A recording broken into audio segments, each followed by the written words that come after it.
My name's Adam Foushee. I've been here in Meade County my whole life. In my opinion, this is the best place on earth. Got a beautiful wife, Aaliyah, and two perfect children, Kennedy and Jackson. I guess I'll go back to the start of Man Up.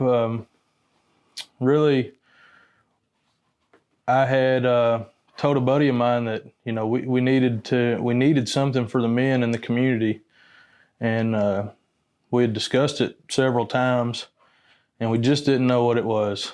And I just happened to be scrolling through Facebook one day and seen a post of Grayson County Man Up, and they had like 100 something men at an event the night before, and somebody had shared the after photos.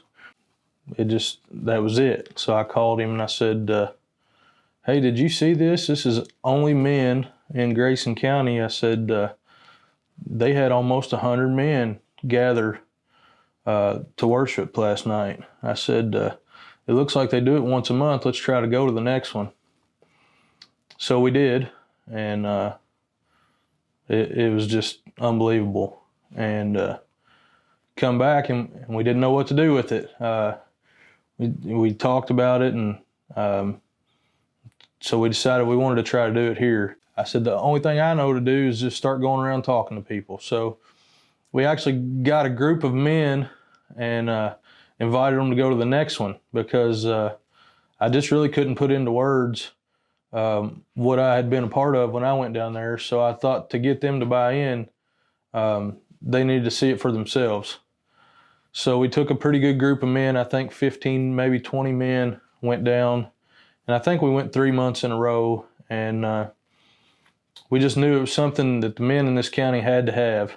So I went to my pastor, and I just told him, said, I'd like your blessing about this.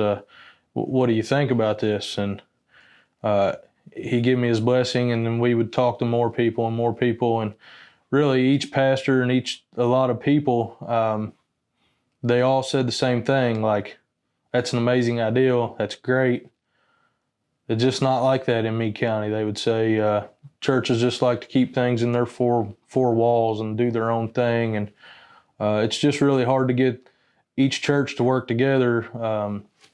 Different denominations and different, even same denomination, different churches, they just like to be their church. We would just tell each pastor the same thing, like, we just want your blessing. We'll do the footwork, we'll do the hard work. You just tell us that it's okay to do at your church. And so we got a few churches to commit, and we formed a board, and it just continues to grow. The ministries continue to be blessed. My thing is, when we were told over and over that churches in this community have a hard time working together, the churches are just the buildings. We are the church. Us as men and families, we are the church. We just go to church buildings. And so really, when men come together, that's a church.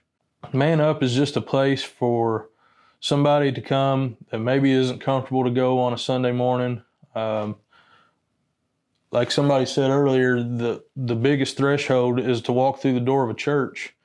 And hopefully Man Up takes that away. It eases a little bit of the nervousness of somebody going to church. Our goal at Man Up really is not to become a church per se. It's to catch men on fire to go back to their church. And when you catch a man on fire, he goes back to his home, and he lights his family on fire for the Lord, leads his kids to the Lord, goes back to his church, starts a Bible study, grows a men's group in his church. When you do that, every man you affect goes back home, and it affects their home. And we're just a small part of the fire that could just grow and grow and grow. It's just unreal, the blessings that have been poured out on this ministry. I say I was at the start of it, but I don't take credit for this ministry. This is the Lord's ministry. He's built this ministry. He's done it all. And there's several men in this community that help lead the way. under there behind the scenes that you don't ever see to get this going every month. It's just unreal to see that many men gather in one place and worship God without care, without worry about if I look cool or what somebody's going to think about me, because we've tried probably our whole lives to be cool, and loving Jesus is cool. So I just want to encourage you guys, if you've never been, just try it. And if you try it one time, you'll be back.